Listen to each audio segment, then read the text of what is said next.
But back in May, I received a message from someone on Ko-fi asking if I offer Sonic OC commissions.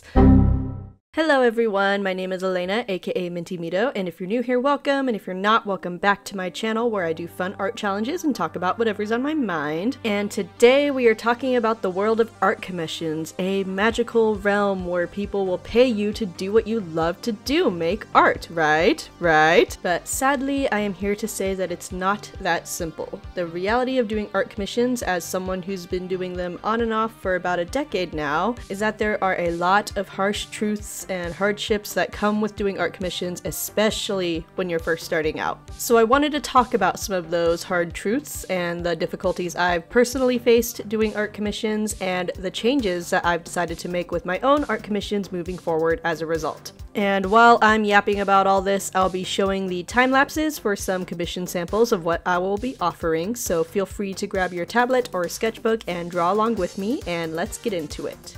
Harsh truth number 1. Commissions are time-consuming. Commissions take more time than you may realize, especially if you're still working on your fundamentals or you just haven't done one before. A lot of younger artists who aren't used to creating finished work may have no clue or severely underestimate the time it will take to complete a commission to a level that they are satisfied with. Chances are that you care deeply about the art you create, including and maybe even especially commission work, because you're being paid to do it. So you'll put forth your absolute best effort, and your absolute best effort is probably more than just 30 minutes or an hour. It's probably several hours, maybe even over multiple days. In my time of making commissions, I've spent a wide variety of time on commissioned work. On the lower end, I'll spend at least 3 hours on a piece, while on the higher end, I've spent around 20 or so hours depending on the complexity. At one point, I was commissioned to do a webcomic chapter, and that project took easily over 100 hours to do. But I won't lie, commissions weren't always that time-consuming for me. Commissions didn't take me as long when I first started because I didn't have as much of a grasp on what a final illustration for me would look like, and I didn't have the skill level to make professional quality illustrations, so I didn't charge that much to start, like most artists don't. I even told myself that as I got better, I would get faster, and that would hypothetically make the process even more cost-effective over time, even if I never increased my rates. But I did not understand that while yes, I did get faster at certain steps, especially sketching and figuring out the composition or planning colors, I also increased my standards for what a finished piece would entail, like a higher level of detail and rendering, and that took way more time than the super simple quick commissions I made early on. So as I started putting in even more time and effort based on my increased skill level, which didn't take very long because I was drawing all the time and improving pretty rapidly, I had to face the next hard truth. Harsh truth number 2. You may get underpaid because you undercharge. This is the classic issue with art commissions, especially for artists that are first starting out, and there are a lot of reasons why artists undercharge themselves, and believe me, I get it, especially when you're first getting started on this journey. It is hard to feel confident in the value of your work. You may compare yourself to other artists who charge more and think, oh, my art will never be worth that much. Or worse, you'll see really talented artists charging low rates and you'll think that you'll need to do the same or lower because you aren't as skilled as they are. And sometimes you just know that you're a beginner, your work isn't that high level, so you want to start out working for a really low rate just to get experience. In my opinion, if you think your art is that bad and you're not getting people interested in buying your work, it is a better use of your time to just work on your fundamentals and get your skills up until you feel like you're at a level where people would be willing to pay for your work. I promise you though, even if you think your art sucks, you are still worth minimum wage at the very least. It is called minimum wage for a reason, and I know I will get pushback on this from some younger or inexperienced artists. And again, I'm not going to make you do anything. You should always be comfortable with what you want to charge for your work, and nobody can tell you what to do. So if you hear a more experienced artist like me telling you that you need to charge minimum wage and you don't want to, you don't have to, it's your life. But I promise you, on principle, your time is worth money. That's the world that we live in. You are worth minimum wage, I promise. And 99% of you are worth more than that. Way more than that. Remember that art is a luxury item. People do not need it for basic survival. so it does not need to be made as cheap and as accessible to as many people as possible. Winterstar Art made a really lovely video talking about this and how to not undercharge for your work, and it definitely gave me a boost of confidence that I needed, so I will have that linked in the description.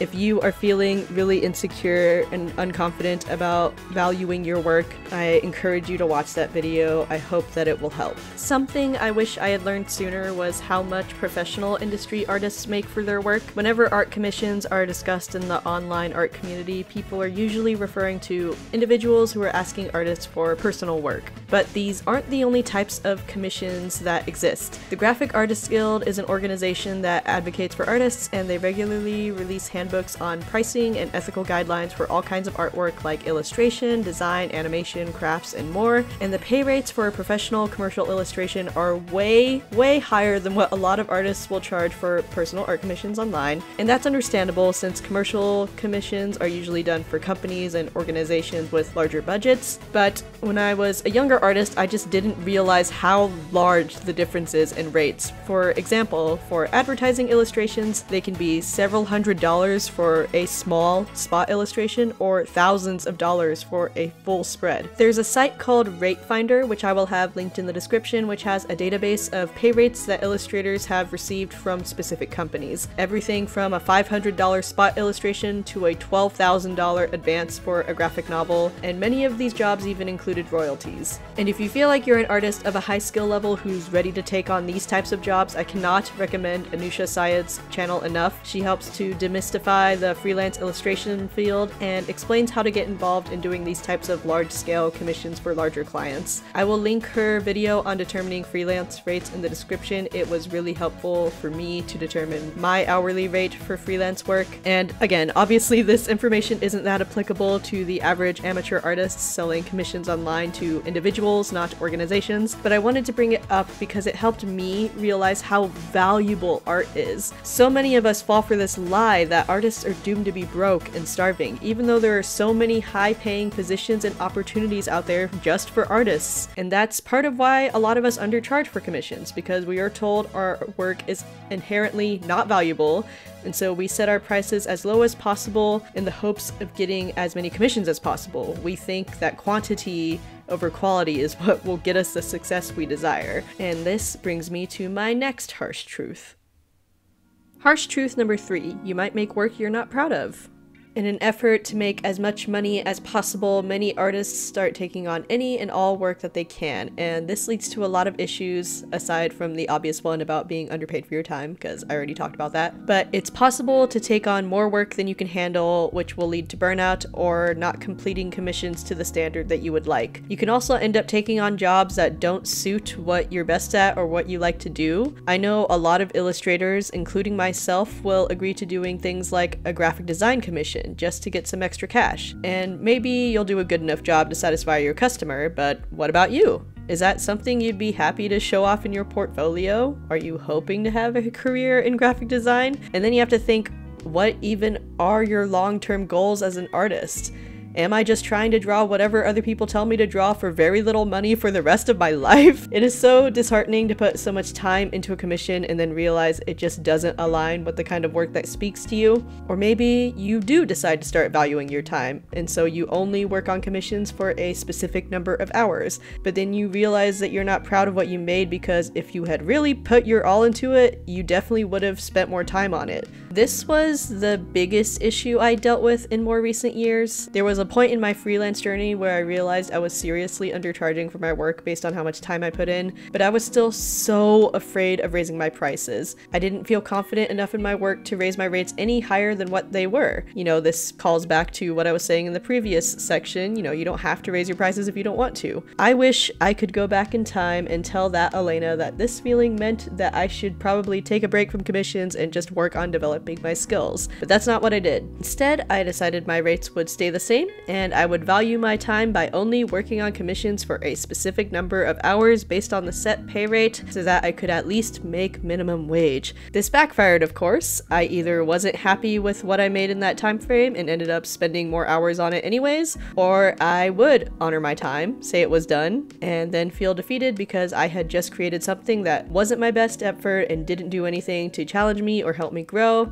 because I was just trying to make it good enough for the client within a specified amount of time. I am happy to say my clients were never disappointed with my work. They were all really happy with everything I made, but I certainly was not. I never shared most of the commissions I made online, and I certainly never put most of them on my portfolio site because I felt these pieces did not accurately reflect my actual skill level. On top of this, I spent so much time doing as many commissions as I could that I just wasn't doing any work for myself where I actually could put my all into it and actively work on improving my skills. And in the background, I had all these goals to develop my portfolio so that I could get an illustration agent and start working for larger clients. But that wasn't happening. I was just doing any and all commissions I could get and ended up with a bunch of time and effort put into pieces that weren't going to help me fulfill my long-term goals because they weren't a true reflection of my abilities and they weren't helping me get any better as an artist. And some commissions were even more of a waste of time because of who I was working with. And that brings me to my last harsh truth. Harsh truth number 4, you might attract a clientele that doesn't respect you. Now this is something that can happen to anyone. You don't even have to be an artist. Some people are just mean and rude, but I feel that younger, more inexperienced artists are particularly vulnerable to this. When you severely undercharge work that you spend several hours on, you may find that you often attract clients who feel really entitled to your work and your time. They don't respect the effort that you put into each piece, let alone how much time it took you to develop those skills in the first place. Don't get me wrong, there are a lot of amazing clients out there.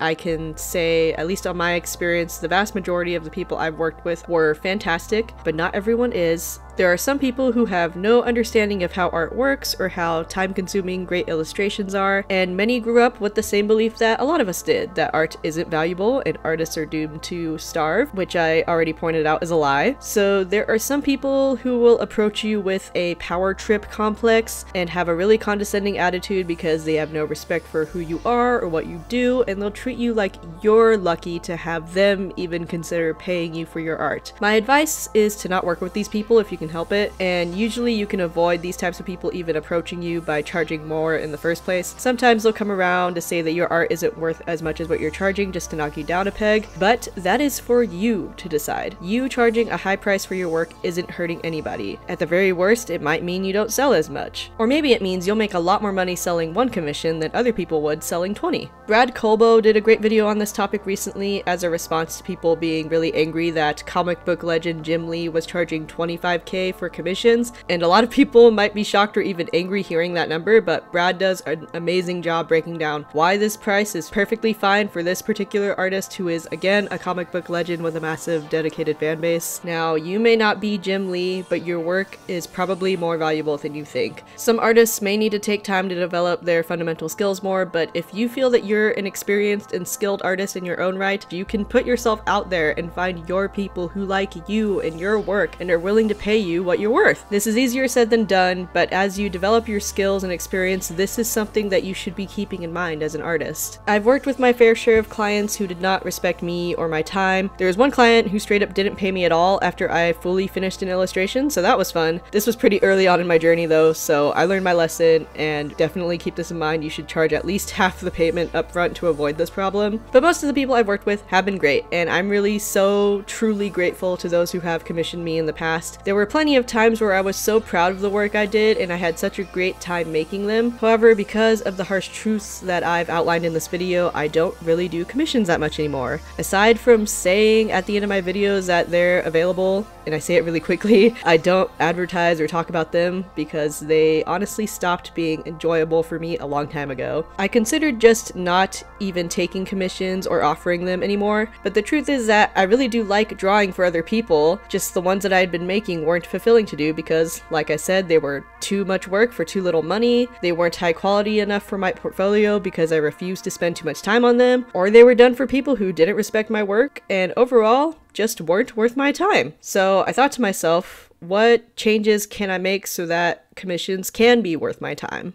But before I get to that, I do have one more time lapse to show you guys. So far in this video, you've seen me work on 4 samples of my current commission options: a small avatar profile picture, a bust, a half body, and a full body character, all of which I already had available as options for commissions. But back in May, I received a message from someone on Ko-fi asking if I offer Sonic OC commissions. Now, for those of you who don't know, I have a series on my channel where I draw Sonic OCs that you guys submit to me. The form to do that is linked in the description if you're interested. I had thought about having it as a commission option, especially because the number of submissions is so high now, over 1,000. The likelihood of your OC being chosen for that series is extremely unlikely. That's why I always say maybe it'll get drawn in those videos. But yeah, I just never got around to adding it to the commission option, so thanks to this commissioner, whose name is Chris, I went ahead and got started on that piece for him. And this was an example of a really nice commission experience. I asked Chris if I could share the process for this OC in this commission video. He said yes, and even sent me this awesome music to use in the background, so thank you! And shout out to the artist JB Sampson. I will have those links to this artist in the description as well. And we love Sonic around here. This OC was so fun to do, and of course, like so many of y'all, Chris is an excellent writer, so here's a bit of his OC's backstory. This character is named Koga, the Tasmanian Devil, and as an orphan, Koga roamed the wilderness of Mobius, where survival meant mastering the art of thievery. One day, he tried to steal food from the lab of Dr. Ovikin Tobor, a gifted scientist. Instead of turning Koga away, he welcomed him in and offered him not just a home, but a family.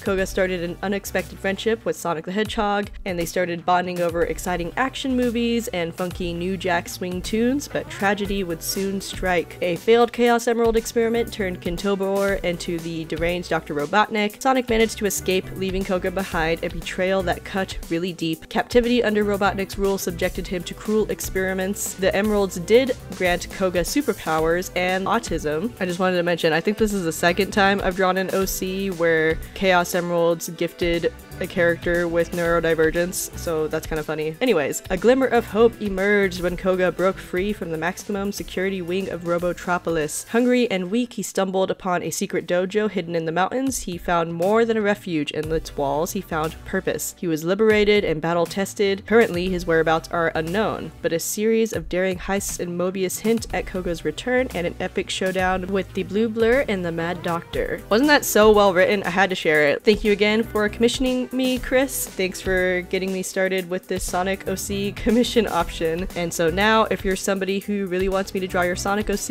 and you don't want to leave it up to chance, and like I said, the chances are low now for that series, feel free to commission me for it. If it's within your budget, of course, and it may not be because of the final point I would like to discuss in this video. To wrap up this topic, I'd like to discuss the changes I'm personally making to the way that I've been doing art commissions. These things are just what I want to do based on where I'm at right now, so feel free to also consider these or similar changes if any of what I've said so far has resonated with you. The biggest change I'm making in my commissions is that I'm significantly increasing all of their current prices, and if I somehow unlikely ever get to a point where all the slots are filling up quickly, then maybe I'll increase them even more in the future. And full disclosure, the price for the Sonic OC commissions were also raised alongside everything else, so Chris was lucky and got one at the lowest rate they're gonna be at. I raised it for a few reasons, but the main one being I want to increase the resolution that I'm drawing at to match the other stylized character commissions that I'm offering.